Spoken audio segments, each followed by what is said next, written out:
nous venons d'évoquer rapidement dans le cas de la RDC, s'applique dans de nombreux autres pays du sud du Sahara.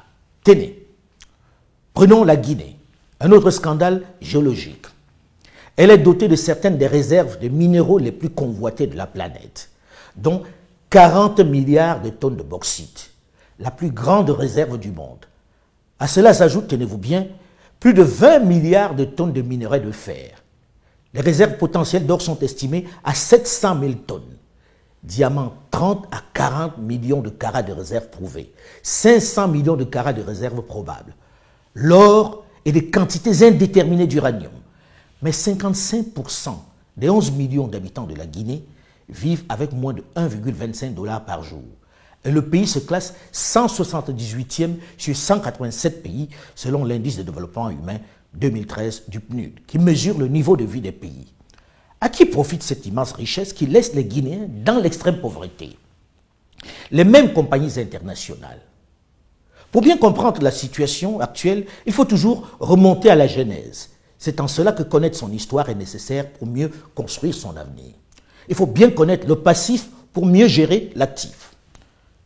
Lorsque le général de Gaulle s'emporte en ce mois de septembre 1958 à Conakry après le vote du non au référendum qu'il propose pour maintenir les territoires africains dans la communauté française, c'est certes parce qu'il est blessé dans son amour-propre, parce qu'il ne supportait pas la contradiction, mais c'est surtout parce qu'il perd une inestimable réserve de matière. Ce trésor dont je viens de vous faire un bref inventaire. C'est pourquoi il va décider de fragiliser le jeune État et de mettre en difficulté son jeune président Ahmed Sékou Touré. Il ne se contente pas de partir en emportant jusqu'aux fils électriques.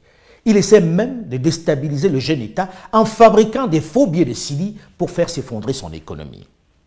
Le but est de susciter l'insurrection pour qu'il tombe et que la France revienne en libérateur. Seulement, le calcul va s'avérer faux. Malgré les tentatives de déstabilisation, Sékou Touré, le paria, l'effronté, tient. Il tient, c'est vrai, mais il se tourne vers d'autres partenaires qui vont exploiter sa fragilité, qui vont faire la même chose que les nations occidentales. Sous le prétexte de soutien idéologique, l'Union soviétique de l'époque, l'URSS, qui manque même de tact et de considération au point de lui fournir des chasse-neige dans un pays qui n'a jamais vu un flocon, va progressivement s'accaparer une bonne partie de ses minerais. Il a simplement changé de maître. Autre exemple de tour de passe-passe réalisé pendant que nos parents croyaient en l'amitié et au concept d'aide.